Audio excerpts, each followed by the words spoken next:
जनाब 3 अच्छी खबरों के लिए हो जाए तैयार। रुशना ने हमें ज्वाइन कर लिया है। एक से बढ़ के एक खबर हमारे लिए है। मैं सच कह रही हूँ? अस्सलाम वालेकुम।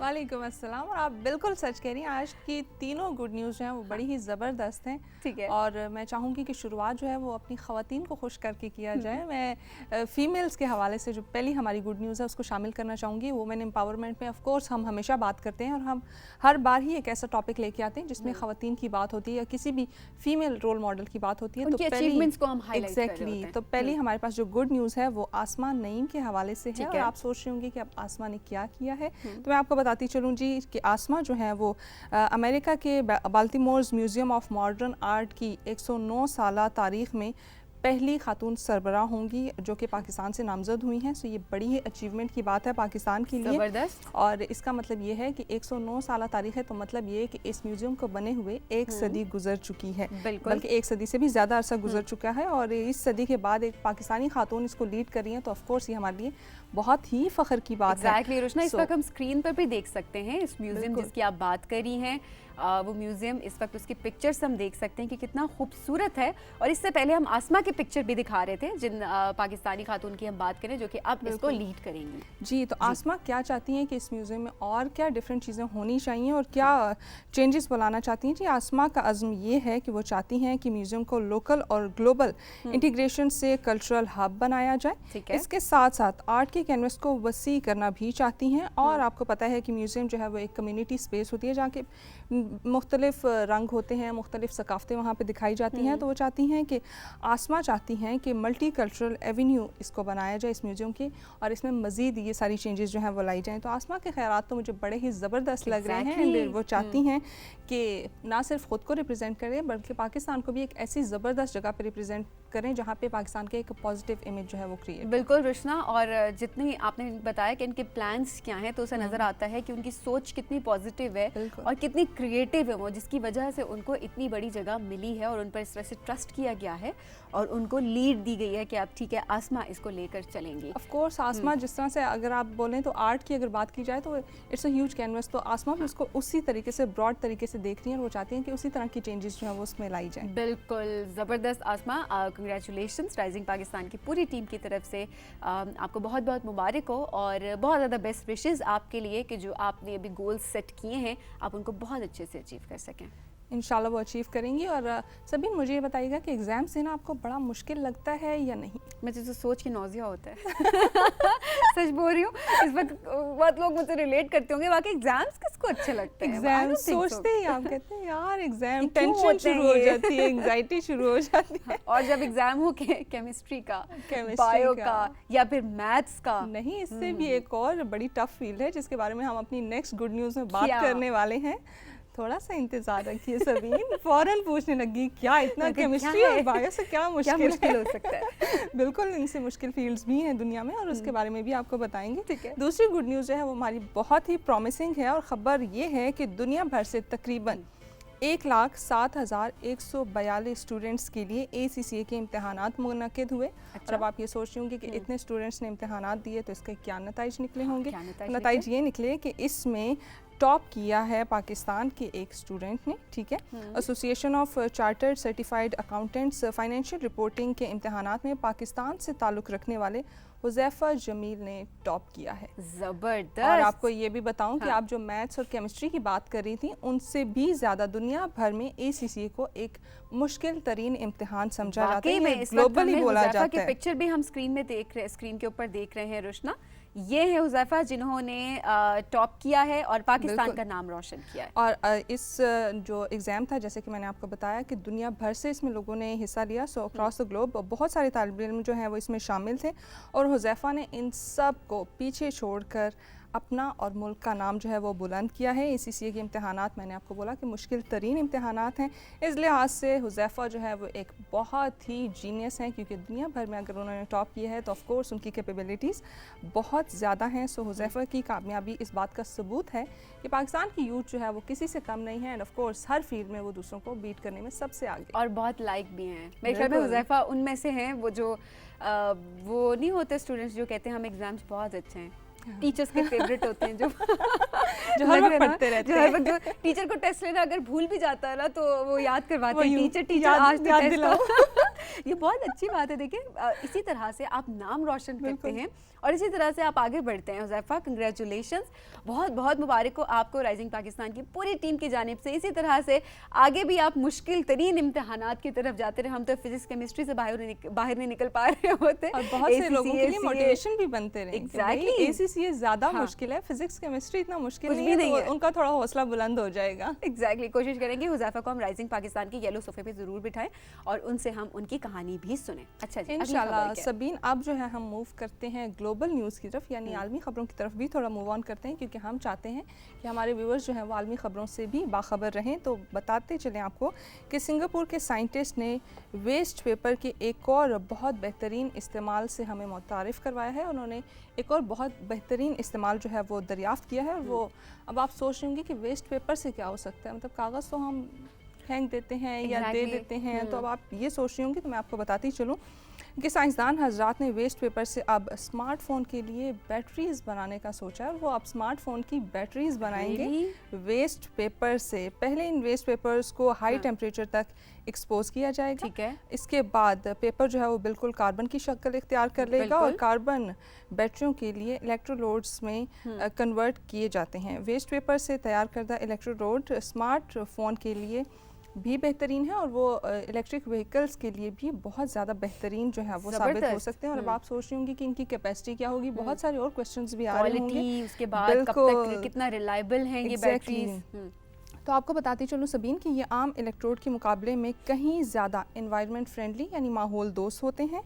इसके साथ साथ ये चीप कॉस्ट के भी होते हैं, यानी सस्ते भी होते हैं, क्योंकि वेस्ट पेपर है, आप उसको इस्तेमाल कर रहे हैं और इनकी ड्यूरेशन भी ज़्यादा होती है एंड इसके साथ साथ फिज़िकल स्ट्रेस भी बहुत कम होता है। तो अब आप सोचें कि वेस्ट पेपर कितना कारआमद है, जिसको हम यूजुअली कुछ भी नहीं समझते और इधर उधर फेंक देते हैं। लेकिन रुशना, राइजिंग पाकिस्तान में भी हमारी कोशिश होती है कि हम आर्ट वर्क इससे क्रिएट कर सकें और हम बता रहे होते हैं कि किस तरह से आप इस पेपर को वेस्ट ना करें, इससे आप दोबारा से आप कुछ ना कुछ रिसाइकल रीयूज वाली आप इसको रिसाइकिल कर सकते हैं, आप इसको रीयूज किस तरह से कर सकते हैं। लेकिन ये बड़े पर्पस के लिए अब यूज़ हो रही है कि इससे बैटरीज बनाई जा रही हैं। हमने तो कर दिया काम, हम कर रहे होते हैं, हमने दरख्त जो हैं वो काटने शुरू कर दिए, हम डिफॉरेस्टेशन की तरफ तो जा रहे होते हैं और जिसको भी हम प्रमोट नहीं कर रहे होते। लेकिन पेपर एक ज़रूरत भी है, लेकिन उस पेपर को भी वेस्ट ना किया जाए, उसको भी आगे फर्दर आप यूज़ करें तो शायद थोड़ा सा दुख कम हो जाता है कि एटलीस्ट थोड़ी बहुत ऐड भी करना चाहूँगी कि आपको पता है पाकिस्तान में पेपर से अब पेंसिल्स भी बन रही हैं। Exactly. ये भी बड़ी डिफरेंट चीज़ है कि छोटी छोटी चीज़ें, हम भी छोटे छोटे इनिशिएटिव्स ले रहे हैं, लेकिन ग्लोबल लेवल पे जो इनिशिएटिव्स हैं वो ऑफ कोर्स काबिल दीद भी हैं और काबिल स्ताइश भी हैं। बिल्कुल ज़बरदस्त रुशना, तीनों खबरें बहुत अच्छी थी। अब आप बताएं कि आपकी फेवरेट कौन सी? मेरी आखिरी वाली अभी जो आपने बताई है वेस्ट पेपर वाली, ये मुझे बहुत पसंद आई है।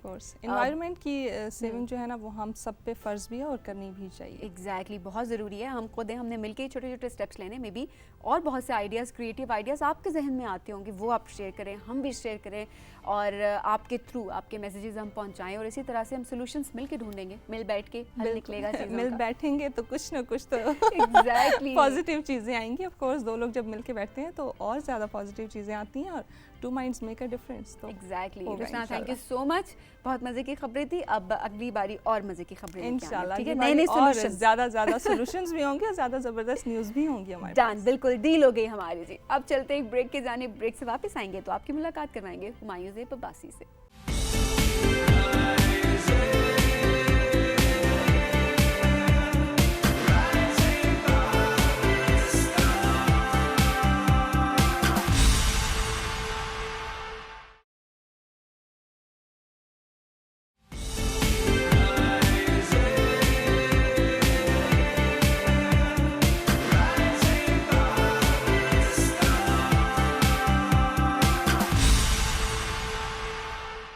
वेलकम बैक जी, राइजिंग पाकिस्तान में खुश आमदीद। और मज़े की बातें होने वाली हैं। अमून जब हम कह रहे होते हैं ना मज़े की बात, जब हम कहते हैं हम खा तो नहीं सकते, लेकिन वाकई मज़े की बात होने लगी है क्योंकि बात होने वाली है खानों की। हुमायूं जब भी आते हैं, अब हुमायूं का ये एक बन चुका है एक परसेप्शन कि हुमायूं की, जब भी हुमायूं ज़ेब अब्बासी साथ आ रहा होता है माइंड में खाना, लेकिन हुमायूं को देखकर बिल्कुल नहीं लगता कि ये खाते होंगे। अस्सलाम वालेकुम। वालेकुम अस्सलाम, सबीन क्या हाल है? मैं बिल्कुल ठीक हूँ। वही वैसे वाकई आपको देख के नहीं लगता कि आप बहुत ज़्यादा खाते हैं और आप उन खुशकिस्मत लोगों में से हैं जिनको लगता नहीं है। यार सबीन, मैं आपको बताऊं सबसे बड़े मज़े की बात, सबसे मज़े की बात ये जो आपने कहा ना कि हुमायूं से एसोसिएट होते हैं, ये खाली आप नहीं है। मेरे ऑफिस में मेरे फ्रेंड्स, मतलब जब भी कोई देखते हैं ना तो लिटरली सबसे पहली बात आती है, अगर मुझे गुस्सा आ रहा है तो इसका मतलब मैं भूखा हूँ, और अगर मैं खुश नहीं हूँ इसका मतलब मैं भूखा हूँ। और जहाँ तक आपने बात की ना कि खाना लगता नहीं, एक्चुअली मैं उन लोगों में से हूँ जो खाता बहुत और लगता कुछ भी नहीं है। तो ये तो आप, मैंने कहा ना, उन खुशकिस्मत लोगों में आपका शुमार होता है। हम जैसे लोग पानी पीते हैं, हम ऐसे फूल जाते हैं, हम कहते हैं ओहो फेस ब्लोटेड है, अब क्या करें, 4 दिन कुछ नहीं खा सकते, स्पेशली मीठे की जब बात हो जाए। और आज भी हम मीठे की बात करने लगे। और मैं मीठा जितना खा लूँ, मैं गुलाब जामुन खा लूँ, मैं जर्दा खा लूँ, मैं दुनिया की कोई चीज़ खा लूँ, मीठा जितना भी खा लूँ, लाइक लिटरली मुझ पे वेट पुट ऑन होता ही नहीं। जेलसी हो रही है हमें, मुझे भी, बहुत सारे और लोगों के भी जो अभी हमें देख रहे हैं। ये वाला रजिस्टर सिस्टम चाहिए, ये थोड़ा मुश्किल है मेरा ख्याल है। लेकिन आज मैं आपको बहुत ज़्यादा मज़े की बातें बताने लगूँ कि आज जो रिसर्च है ना, ओ हो आज मैंने बड़ी रिसर्च करके आया। जबरदस्त है, आज हैरान हो जाएंगे हम सब। लेकिन आज एक अच्छी बात भी है। क्या? कि पिछली बार ये वादा किया था मैंने तौसीक से, जो चीज़ मैं बताऊंगा वो लेकर आऊंगा। तो शुक्र आज तौसीक यहाँ पे नहीं है तो मुझे लानी नहीं पड़ी। हमें भी याद है, हम आपको याद दिलाते रहेंगे, आखिर तक याद दिलाएंगे, आप टेंशन बिल्कुल मत लें। चले अगली बार, ये अगली बार का वादा है कि अगली बार मैं बना के लेकर आऊंगा। आज है क्या? आज है जनाब जर्दा। आपको जर्दा वैसे पसंद है? जर्दा मीठा, ऑब्वियसली मीठा तो पसंद ही सबको होता है। और मीठे में बात हो जाए, पाकिस्तान के जो रवायती पकवान है हमारे, कल्चरल देखें या पाकिस्तान में अगर देखें तो उसमें सवैयाँ, जर्दा, खीर, ये सारी चीज़ें बहुत ज़्यादा, जर्दा उसमें बहुत अच्छा। मैं आपको बड़े मजे की बात बताऊँ कि हम यहाँ पर बहुत कम लोग जर्दा कहते हैं, उसे मीठे चावल भी कहा जाता है। और सबीन, सबसे पहले तो मैं आपको बताऊँ कि ये जर्दा जो है ये ज़ाफ़रान, दूध, चावल का मजमुआ है, ठीक है। मक्खन भी उसमें डलता है और यकीनन रंग भी डलता है। बड़े मज़े की बात बताऊँ, अगर सबीन मैं आपसे सवाल पूछूं, जर्दा जब आपके जहन में आता है, अगर आप तस्वीर भी दिखा दें, मैं इसलिए टेलीविजन की तरफ देखा कि अगर तस्वीर भी दिखा दें तो जर्दे का रंग आपके जहन में क्या आता है? अब मैंने देख लिया अब मैंने देख लिया, येलो और उसके अंदर थोड़ा थोड़ा ग्रीन और थोड़ा थोड़ा ऑरेंज। अच्छा, बड़े मजे की बात बताऊँ सबीन, जो जर्दे का असली रंग है ना, सबसे पहली तो बात ये कि पर्शियन जुबान का लफ्ज है, ठीक है, और जर्द से निकला है, ठीक है, और जर्द का मतलब है पीला, येलो। हाँ, येलो, एग्रीड। exactly. और जर्दा जो है वो ओरिजिनली पीले रंग का होता है। तो ये अभी देखिए ऑरेंज कलर है, ये देखिए, पिछला येलो था, ये ऑरेंज। अच्छा हाँ, ये क्योंकि जो कलर की जो फैक्ट्रीज है, बहुत डिफरेंट फैक्ट्रीज हैं, जो आप जितनी क्वांटिटी में आप कलर डालते हो कि शायद आप जिंदगी में खाना आपने बनाती। अच्छा चले हम आगे जाते हैं, क्योंकि मैं खाना बनाता हूँ तो जो कलर है ना, जो वो आप जितनी क्वांटिटी में डालते हैं उसकी इंटेंसिटी कलर की उतनी ज्यादा आती है। तो ये है येलो कलर ही, लेकिन ये ज्यादा डला हुआ है तो इसलिए वो सही, तो वो थोड़ा सा ऑरेंजिश शेड दे देता है, ठीक है। लेकिन पाकिस्तान में डिफरेंट कलर के जो आप जर्दा देखते हैं कि एक जर्दे में रेड भी होता है, ग्रीन भी होता है और येलो भी होता है, ये 3 कॉम्बिनेशन होते हैं। बिल्कुल। अच्छा, मैं क्योंकि जब मैं रिसर्च कर रहा था तो आज बड़ी ज़्यादा बातें जो मैंने आपको बतानी है। सबसे पहली बात तो ये कि जर्दे की हिस्ट्री ये है कि पर्शियन जुबान का लफ्ज़ है जर्द, वहाँ से पीला शुरू हुआ। सब कॉन्टिनेंट में मुगल एम्पायर, वहाँ से ये शुरू हुआ, शाहजहां को बड़ा पसंद था। अच्छा, लेकिन वो जर्दा नहीं था। वो क्या था? उसका नाम था मुतंजन। मुतंजन, हाँ जी। और मुतंजन में क्या होता है, अभी शायद आप थोड़ी सी बैक सीट ले लेंगे अगर मैं आपको बताऊंगा। मुतंजन में होता है, ले लूं ये, हाँ, उसमें होता है जी बादाम, उसमें होते हैं रसगुल्ले, आप खाती होंगी, ठीक है, उसमें यकीनन जर्दा खुद यानी कि चावल, ये वेरिएशन है जर्दे की। इस वक्त हम स्क्रीन पे भी देख रहे हैं, साथ साथ आप इसको एक्सप्लेन करें। ये देखिए, ये एक फॉर्म ऑफ मुतंजन है जिसमें आप देख रहे हैं किशमिश भी है, जिसमें बादाम भी है, जिसमें रसगुल्ले भी हैं, और जिसमें ऑफ कोर्स चावल भी हैं। अगर आप देखें, बड़े मजे की बात बताने लगूं, जरा कान संभाल लीजिए, दिल संभाल लीजिए, इसमें गोश्त भी डलता है। ना करें जी मुतंजन उसको कहते हैं। नेचुरल रिएक्शन था, I am so sorry, but ये मेरा नेचुरल रिएक्शन था। खाने को ऐसा नहीं कहना चाहिए, लेकिन कैसे जर्दे में गोश्त डल सकता है? बिल्कुल। और जर्दे में मटन है ना, वो बॉयल करते हैं आप, ठीक है, उसको फ्राई करते हैं, उसको फ्राई करके वो डालते हैं और उसे मुतंजन कहा जाता है। ये अगर आप ये देखें जी, वो देखिए आपको बोटियां नजर आ रही है, एग्जैक्टली, बिल्कुल, ये इसमें बोटियां डलती, इसे मुतंजन कहा जाता है। ये जर्दे की फॉर्म है। ये वो वाली बात ना होगी कि बिरयानी में रसगुल्ले डाल दें आप? यार मैंने बहुत सारे ऐसे लोग देखे जो बिरयानी में दूध डाल के खाते हैं। हाँ, ऐसा होता है। और ये देखिए हर कोई ये हर कोई डिफरेंट कॉम्बिनेशन होती है, जैसे हर किसी की अपनी चॉइस होती है। लेकिन बड़े मजे की आपको बात बताऊं, पता नहीं क्यों कभी नहीं सवाल, मैं ना बड़ा क्यूरियस सोल हूँ। अब जर्दे की जब बात हो रही थी तो आपको पता है कौन सा चावल डलता है जर्दे में? आपको पता है? सिला। वो सिला चावल डलता है। अब मैंने क्या होता है सिला चावल, कौन सा? ये सवाल था, मैंने कहा यार दूसरे चावल क्यों नहीं डलते, सिला चावल क्यों डलता है? तो आज अपनी ऑडियंस को साथ साथ मैं बताऊं, 3 तरह के चावल होते हैं, ठीक है। एक चावल होता है जो कि कच्चा चावल, ठीक है, एक होता है स्टीम्ड चावल और एक होता है सिला चावल।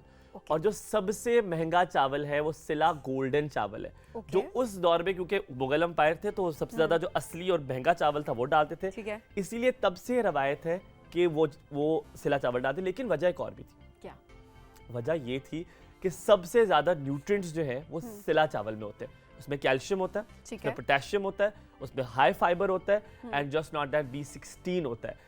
ये सबसे ज्यादा न्यूट्रिएंट वाला चावल है सिला चावल। यूजुअली लोग बिरयानी में भी सिला चावल इस्तेमाल करते हैं, लेकिन पकता लेट है। अच्छा, ठीक है, मतलब ये टाइम लगता है इसको गलने में और क्योंकि इसकी प्रोसेसिंग जो होती है, थोड़ा सा अगर मुझे इजाजत दें बता दूं, इसकी प्रोसेसिंग बड़े मजे की है। इसकी प्रोसेसिंग ये है कि बाकी सारे चावल तो प्रोसेस होते हैं, इसको सिर्फ गर्म पानी में एक टेम्परेचर में रखा जाता है ताकि इसके न्यूट्रिएंट्स जो चावल के हैं वो ना निकले। यूजुअली चावल का छिलका उतारा जाता है, चावल को कच्चा बनाया जाता है, लेकिन इस सिला चावल में ऐसा नहीं होता। इसको बॉइल्ड किया जाता है हल्की एक टेम्परेचर में, खास टेम्परेचर, मखसूस टेम्परेचर में, और उसके बाद ओहो सिला चावल आपके सामने। उसके बाद आप लीजिए मक्खन, आप लीजिए मेवे, आप लीजिए सिला चावल, आप लीजिए तेल, आप लीजिए दूध और जाफरान। जाफरान बड़ा महंगा है, अगर 1 ग्राम की बात करें तकरीबन 700 रुपए का 1 ग्राम है, मतलब जाफरान महंगा होता है। हाँ, मीठे चावल से सस्ते नहीं बनते तो पर आप कितनी क्वांटिटी में जाफरान डालते हैं ये भी डिपेंड करता है। एग्जैक्टली। ये डिश जो है सबीन, बड़े मज़े की बात है। मैं जब डिस्कस कर रहा था तो हमारे प्रोड्यूसर पूछे थे, कहते हैं क्या वेस्ट में ऐसी कोई एग्जांपल मिलती है कि कोई ऐसी कॉपी कोई चीज़ की? तो वेस्ट में ऐसी कोई कॉपी नहीं। ये जो मीठा है ना, ये आफ्टर मील आप ज़्यादातर लोग पाकिस्तान में, बांग्लादेश में और इंडिया में, ये 3 मुल्क हैं जहाँ पे जर्दा बड़े शौक से खाया जाता है। ठीक है, हाँ, और ये खाने के बाद और ज़रूरी तर अगर देखें आप तो शादियों में जो है वो आपको मीठे चावल जरूर मिलेंगे। अच्छा, वो तो मुतंजन होता है ना, जिस तरह उसके अंदर रसगुल्ले भी होते हैं और वो, हाँ, उसमें जर्दा और मुतंजन एक ही चीज है, ये मैं क्लैरिफाई कर दूं। अच्छा नहीं, जर्दा की वेरिएशन है मुतंजन। अच्छा, जर्दे की वेरिएशन है मुतंजन, क्योंकि उसमें वो शादियों में हम देख रहे होते हैं तो वो रसगुल्ले और वो सारी चीजें, लेकिन गोश्त मैंने नहीं, गोश्त आपने नहीं देखा, पर वो ये देखें मेरे मुंह में पानी आ गया। हुमायूं कैसे नहीं लेकर आए। ये देखिए आप, रसगुल्ले हर तरह के उसमें शामिल हैं और ये मेवे उसमें, ओहो। ये आगे सेगमेंट करें आगे सेगमेंट करें। ये अच्छा, खोया भी डलता है, ये देखिए आप इसमें अगर खोया देख ले, ये खोया भी इसमें डला हुआ है, इसमें किशमिश भी है, इसमें जेली भी है, जेली इसमें डलती है। एग्जैक्टली। आगे करें। ग्रीन कलर और रेड कलर की जो जेलीज हैं वो इसमें। अच्छा, एक बड़े मजे की बात तो एक अगर हमारे पीछे जो प्रोडक्शन टीम है वो दिखा दे, ये इस तरह की एक फेमिलियर डिश टर्की में और ईरान में भी होती है। अच्छा, जो ईरानी डिश तो शलजौत कहते हैं उसे, और जो टर्किश डिश तो जरदई कहते हैं उसे। अगर वो आप दिखा दे लास्ट जो 2 पिक्चर्स हैं, टर्किश डिश है, हाँ, वो जरदई है। जरदई ये क्या है इस वक्त स्क्रीन पे है? ये है जरदई, ये टर्किश डिश है। और इसमें चावल डलते हैं, इसको थोड़ा सा जो इसकी मासलत है ना वो जरदे से मिलती है। और जो दूसरी अगर आप तस्वीर दिखाएं, अच्छा, ये है जनाब, ये है शलजौत। अच्छा, ये तो जेली टाइप है ना? हाँ। इसमें भी चावल आपको पता है अंदर, इसमें भी चावल हैं, लेकिन हाँ ये थोड़ी सी जेली, लेकिन जो पिछला था वो मेरे ख्याल में ज्यादा आप उसके साथ कर सकते हैं, सिमिलैरिटीज उसमें ज्यादा हैं। बिल्कुल। तो जो एक तो मैंने 3 तरह के आपको चावल बता दिए। टेस्ट में कितना फर्क होगा तकरीबन? अच्छा, मैंने क्योंकि वो टर्किश वाला खाया हुआ है, because I was in Turkey, मैंने वहां पर वो खाया हुआ, तो वो लिटरली आपको बड़ी डिजर्ट फील, जैसे आप बनोफी खाते हैं कहीं से, आप बनोफी खाते हैं जो लिक्विड फॉर्म में होता है वो होता है, तो हल्का सा आपको टेस्ट, कोई मीठे का पता नहीं, मैं टेस्ट बड़ा मुझे डिफरेंशिएट करता है, एक ब्राउनी का अलग टेस्ट होता है, तो मुझे वो इतना नहीं लगा जर्दे जैसा। लेकिन कहा ये जाता है कि ये जर्दे से एक्सट्रैक्ट की हुई डिश है। ओके, ये कहा ये जाता है। ठीक है, लेकिन हमारे जर्दा बिल्कुल जो स्कूल ऑफ थॉट है वो ये मैंने आपको बता दिया, पर्शियन जुबान का लफ्ज है, जर्द से शुरू हुआ, पीला रंग जो है वो जर्दे का। ये सोफे का आप रंग देख रही हैं, ये जर्दे का रंग है। मैं सोच रहा था मैं कोट जर्दे के रंग वाला पहन कर, लेकिन आप फिर सोफा और आप हुमायूं में आप फर्क ना कर सकती, क्योंकि मैंने जब बहुत मुश्किल हो जाता बहुत मुश्किल। वैसे अगर मैं आपसे आखिरी बार पूछूं कि मतलब आखिरी बार मतलब खाने की तरह, कुकिंग के हवाले से कुछ ना पूछना। नहीं, कुकिंग के लिहाज से नहीं पूछ रहा, मुझे अभी बताएं आपको मीठा कौन सा पसंद है? मुझे खीर बहुत पसंद है, मुझे खीर बहुत पसंद है, स्पेशली मुझे बाहर की नहीं पसंद, जो घर में बनती है चावल की प्रॉपर, मतलब वो जो आप अम्मी घर में, क्योंकि हर घर में अपनी रेसिपी है खीर की भी, तो मुझे खीर बहुत पसंद है। ठीक है, तो मैं आपको खिलाऊंगा जर्दा और आप मुझे खिलाएंगे अगली बार खीर। ये क्या बात है? ये देखिए, ये मैंने खुद अखज़ कर लिया है, बट ये जर्दे की कहानी पहले आप खिलाएंगे फिर मैं खिलाऊंगी। ठीक है, ये भी किया जा सकता है, ये भी किया जा सकता है, ठीक है, ये भी किया जा सकता है। सबको समझ आ गई कि स्कीम क्या है। अच्छा जी, अगला पॉइंट, अगली स्लाइड की तरफ आते हैं। सब में से सबको पता चल गया स्कीम हाँ क्या हाँ, है। मैंने ये स्कीम हुमायूं को अभी भी समझ नहीं है। लेकिन मैं आपको भागने नहीं दूंगा, आपको पता है ना, मैं आपको भागने नहीं दूंगा, आप खिलाएंगे, स्कीम तो नहीं चल सकेगी आपकी। यही मैं बात कर ये तो रही कोई थी सीन ही नहीं है। यही मैं बात कर रही थी कि हुमायूं को शायद समझ नहीं आई थी, लेकिन हुमायूं को वाकई समझ आ गया। हुमायूं मुझे बहुत पुराना जानते हैं। हाँ, बहुत ऐसे आपने कही थी मोहनजोदड़ो के दौर का जानता है। शाहजहां के दौर की चीज आपसे मैं तकरीबन 7-8 साल छोटा हूँ, आपको तो पता है। 7-8 साल मेरे से छोटे हैं आप? नहीं, सब बताएं, सब बताएं। ये आप मुझे बताएं, हुमायूं मुझसे 7-8 साल छोटे हैं कि 10-12 साल बड़े? यार आपने प्लीज ये मैसेज जरूर करना है और आपने बताना है कि कौन बड़ा लगता है, मैं या सभी। ठीक है, डन। सोशल मीडिया जल्दी से अपना व्हाट्सएप नंबर ले लें और हमारा व्हाट्सएप नंबर ले लें, आपका अपना ही नंबर है ऑब्वियसली। तो जल्दी से हमें मैसेजेस करना शुरू करें और हमें बताना शुरू कर दें कि हुमायूं बड़े लगते हैं या मैं बड़ी लगती हूँ। डन, सब मेरी साइड पे होंगे। मैं आपको और जर्दे की रेसिपी, जर्दे की जो हिस्ट्री है वो कैसी लगी उन्हें? कैसी लगी जर्दे की हिस्ट्री, और बहुत इन्होंने ज़बरदस्त तरीके से हमें एक्सप्लेन किया है किस तरह से इसकी वेरिएशंस हैं, आगे किन किन लोगों ने इसको, किन किन कंट्रीज़ ने इसको अडाप्ट करने की कोशिश की है, वो भी हुमायूं ने बहुत अच्छे तरीके से हमें बताया है। और इसके साथ साथ जर्द मतलब पीला, जर्दा जो है पीला। एक और सवाल करना है, अगर वो व्हाट्सएप पे बता दे कि आप अपने जर्दे में क्या डालते हैं, हमें ये बताइए कि हर कोई ये जर्दा अपने तरीके से बनाता है। कुछ कोई नट्स नहीं डालते, कोई मेवे नहीं डालते, कोई गुलाब जामुन रसगुल्ले नहीं डालते, कोई गोश्त नहीं डालते। तो आप ये बताएं कि क्या आप आपके जर्दे में क्या है? आपके जर्दे में क्या है, लेकिन साथ साथ ये भी बताएं क्या आप जर्दे में गोश्त डालते हैं और क्या आपको जर्दे में गोश्त पसंद है, ये जरूर हमें बताइएगा। Humayun, thank you so much, बहुत मजे का सेगमेंट था, मैंने तो बहुत एंजॉय किया है ना। आपका दिल चाह रहा हो, मेरा दिल चाह रहा है जर्दा खाने को, वो तो आपने खिलाना है ना, फिर आपके बाद आप जब खिला लेंगे हमें, और फिर उसके बाद मैं आपको खीर खिलाऊंगी। डन हो गया जी। बढ़ते हैं सोशल मीडिया सेगमेंट के जानिब, और हम सबसे पहले हुमायूं हमारे साथ भी देंगे सोशल मीडिया सेगमेंट में। तो सबसे पहले हम पिक्चर शामिल करते हैं प्रोग्राम में। मुजम्मिल अब्बास ने मियां वाली से हमें याद किया, आइए देखते हैं जी मुजम्मिल ने हमें क्या भेजा मियां वाली से। वाह भाई वाह, मोर, अरे वाह क्या बात है, जबरदस्त चीज याद आ गई सभी। क्या? जंगल में मोर नाचा, किसने देखा? किसने देखा? ये जंगल में नाच रहा है। ये मुझे क्या पता जंगल है ये क्या है। अब पता मोर की बड़ी दिख रहा है अभी। कहते हैं मोर के जो पैर है ना, वो कभी अपने पैरों की तरफ नहीं देखता। अच्छा, क्योंकि उसकी कोई इतना खूबसूरत होता है मोर के जो अगर आप पंख देखें कितने खूबसूरत है माशाल्लाह। हम यूजुअली किताबों में रखते होते हैं ये फेदर्स, लेकिन वो अपने पैरों को कभी भी नहीं देखता। ये कहावत है, मैंने सुना। ये कहावत है। अच्छा, जो आपने किताब में पर रखने की बात की ना, तो बचपन में जो हमें बताया जाता था कि आप मोर का पर रखें तो कुछ दिनों बाद आप देखें तो वो डबल हो जाता है। कभी डबल नहीं हुआ, लेकिन लोगों ने तब भी रखा हुआ होता था। ये बिल्कुल वही वाली बात है जो कहते हैं दांत आप रखें तकिए के नीचे और परी ले जाती है। मेरे साथ किया, मैंने रखा। अच्छा। और मैंने देखा रात को मैं जागता रहा 2 बजे तक। अच्छा। और मेरी अम्मी ने ना आके मेरी तकिया उठाया, मैंने कहा अच्छा ये वाली परी है जो लेके जाती है। ये वाली परी, अम्मी भी तो परी है ना। अम्मी परी, मैं अम्मी थी। Agreed. Thank you so much Muzammil. Nayab Fatima ने तहसील तलागंग से हमें जनाब पिक्चर्स भेजी, आई देखते हैं नायाब ने हमें क्या भेजा। वाह भाई वाह, नेचर, क्या बात है, खूबसूरत। इसे कहते हैं खूबसूरत पाकिस्तान। खूबसूरत पाकिस्तान, एग्जैक्टली। यार मतलब मैं तो इधर जरूर जाना चाहूँ, मतलब सूरज की ओए होए देखो कितना ये एंगल कितना अच्छा है तस्वीरों का। अक्सर यार यहाँ पे मुझे लगता है मुझे खड़ा होना चाहिए था, मेरी सेल्फी होनी चाहिए, सेल्फी होनी चाहिए थी, या एक पोर्ट्रेट पिक्चर होनी चाहिए, प्रॉपर पोर्ट्रेट होनी चाहिए। यार कितना खूबसूरत मुल्क है हमारा, माशाल्लाह माशाल्लाह। अभी आप देखें, मैं आपको झेलम भी लेकर जाती हूँ। अगली पिक्चर्स हमें झेलम से आई हैं, लेकिन झेलम से अभी इस वक्त हमारे पास ड्राइंग ही आई है, मंजर कोई नहीं है, लेकिन आप वैसे गए होंगे झेलम, ऐसे ही है? मैं झेलम गया हूँ, बिल्कुल गए। मैं मोहम्मद आलियान ने झेलम से हमें पिक्चर्स भेजी, आइए देखते हैं जी ड्राइंग की पिक्चर्स से हुई हैं। क्या बात है, जबरदस्त जी। देखिए उसकी अपनी प्रोडक्शन है, वो उसकी अपनी प्रोडक्शन है वो। वाह भाई वाह, कलर्स देखें इस पे कितने मजे के न्यूज़ के। अच्छा, आर्ट की हुमायूं, यही एक बात होती है कि आर्ट ना हर कोई अपने लिहाज से उसको क्रिएट कर रहा होता है, चाहे उसकी सेंस बन रही है किसी और के सामने या नहीं बन रही। आप बस ड्रॉ कर रहे होते हो और कलर ऐड कर रहे होते। मुझे पता है अच्छी बात क्या लगी है, उसने अपनी मैन्युफैक्चरिंग की है। Exactly, that is their own manufacturing, ताकि कोई कॉपीराइट्स ना हो सके। बिल्कुल ठीक है, बस। Thank you so much, thank you Aliyan. अच्छा जी, आकिब हुसैन ने हमें पिंड दादुर खान से पिक्चर्स भेजी, आई देखते जी। स्केचिंग के पिक्चर्स हैं। अरे वाह, जबरदस्त, फर्क लग रहा है, बहुत ज्यादा लग रहा है, लेकिन बहुत अच्छी कोशिश है यार। वाह, जबरदस्त। तो मैं कहती हूँ आप जहाँ पर अरे ओए आप भी हैं। मैं भी। और ये पता है कि तब की पिक्चर है, बहुत पुरानी पिक्चर है, जब मैं गुड न्यूज़ सेगमेंट किया करती थी राइजिंग पाकिस्तान में। मतलब ये इतनी पुरानी, मुझे एग्जैक्टली याद है। और वहाँ से मेरे ख्याल में इंस्टा से इन्होंने ये पिक्चर उठाई है। यार वैसे what a good effort. Exactly. और पहले मैं वही बात कर रही होती हूँ, पहले रिसर्च, कि आप जाकर रिसर्च करें कौन सी पिक्चर बनाई जा सकती है, उसके बाद आप क्रिएट करते हैं और फिर आप हमें भेज रहे होते हैं, और फिर इतना कॉन्फिडेंस आप उसको डिफरेंशिएट कर रहे होते हैं। एक्चुअल पिक्चर भी होती है और साथ स्केचिंग भी, ये एफर्ट है। ये ऐसा हो सकता है कि मैं जब बड़ा होऊंगा तो मेरी भी कोई तस्वीर बनाएगा?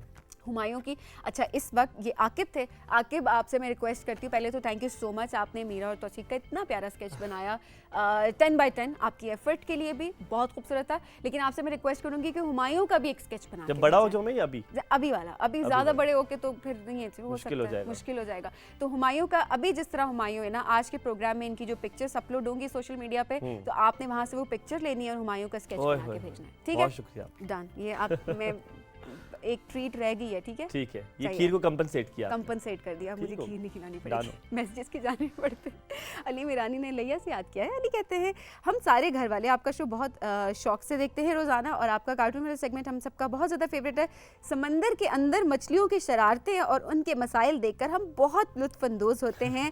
छोटी छोटी मछलियाँ कैसे मसाइल का सामना करके अपनी ज़िंदगी को गुजार रही हैं, अच्छा लगता है देखकर। अली, ये आपकी ऑब्जर्वेशन है, और एक्चुअली ये हमें चाहिए होता है कि आप हमें बताएं कि कार्टून भी है तो उसके अंदर आप क्या देख रहे होते हैं, ऐसा आप क्या सीख रहे होते हैं, वो हमें साथ साथ बताएं। Thank you so much. Rabia Noor ने हमें मंडी बहुद्दीन से याद किया। राबिया कहती है, अस्सलाम वालेकुम, आपकी सभी टीम को सलाम। वालेकुम अस्सलाम। यकीनन आपके प्रोड्यूसर्स बहुत अच्छे इंसान हैं जो सारी टीम को साथ लेकर चल रहे हैं, क्योंकि सुबह सुबह उठकर दफ्तर आना कोई आसान बात नहीं है। मैं तो अक्सर सुबह नहीं उठता और स्कूल से छुट्टी हो जाती है, लेकिन ऐसा नहीं कि मेरा काम रह जाता है, मैं सारा काम मुकम्मल भी कर लेती हूँ राबिया। अच्छा, ये टाइपो है मेरे ख्याल में। Rabia, thank you so much. बिल्कुल जी, ये टीम वर्क होता है, और obviously producers they captain of the ship, और ऑब्वियसली इसी तरह से सारी टीम सुबह सुबह ठंड में आ भी पाती है। सो अहमद ने फैसलाबाद से याद किया। अहमद कहते हैं, अस्सलाम वालेकुम, राइजिंग पाकिस्तान मुझे देखकर इंतहाई खुशी होती है कि लाइव प्रोग्राम में हफ्ते के 5 दिन नए नए और बेहतरीन लोगों से मिलने का मौका मिलता है। माशाल्लाह से हमारे मुल्क में टैलेंट की कमी नहीं है, बिल्कुल टैलेंट की कमी नहीं है। हुमायूं, हम अभी यही बात कर रहे थे कि कितने टैलेंटेड लोग हैं। हम जगह तो दिखा रहे होते हैं टूरिज्म, लेकिन उन जगहों में रहने वाले लोग कितने क्रिएटिव है, चाहे वो फोटोग्राफी स्किल्स हो। बहुत सारे लोगों को हम बुला रहे होते हैं कि हमें बेहतरीन सिंगर्स होते हैं, स्केच करते हैं, ड्राइंग करते हैं।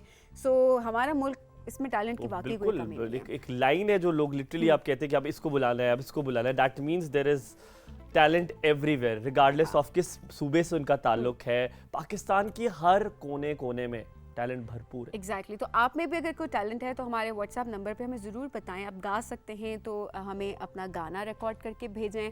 आपके अंदर कोई और टैलेंट है तो वो भी आप हमें रिकॉर्ड करके भेज सकते हैं। आपकी स्केचिंग है, पेंटिंग है, तो आप पिक्चर्स लेके हमें भेज सकते हैं।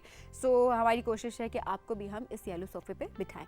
अच्छा जी, उमारा रीशा ने हमें बसीरा से याद किया है। हमारा कहती हैं, राइजिंग पाकिस्तान की तमाम टीम को सलाम। सबीना आप अपने प्रोग्राम में सुल्तान अब्दुल हमीद के डबिंग आर्टिस्ट को भी राइजिंग पाकिस्तान के सेट पे बुलाएं। बिल्कुल जी हमारा, ज़रूर बुलाएंगे। ये सजेशंस होती है, देखें कितनी अच्छी एक सजेशन है, तो वाई नॉट, हम ज़रूर बुलाएंगे उनको। Humayun, thank you so much, आपने हमारे साथ दिया और बड़ा मज़ा आया। आपके जर्दे का इंतजार रहेगा, खीर तो कॉम्पनसेट हो गया। बहुत शुक्रिया Sabeen, it's always a pleasure to be with you and it's an amazing platform of course. Thank you very much and I think we all miss Tauseef. Exactly, have a good day. Thank you.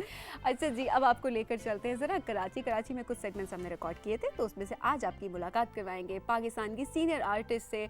Drama की बात की जाए, film की बात की जाए, जावेद शेख साहब का नाम सर फहरिस्त होता है। उनसे बहुत मज़े की गपशप हुई, कुछ फिल्म के हवाले से बातचीत हुई, आगे उनके क्या प्लान्स हैं, अभी वो क्या कर रहे हैं, तो ये सारी कहानी आपको सुनाएंगे हम इस ब्रेक के बाद। हमारे साथ रहिएगा।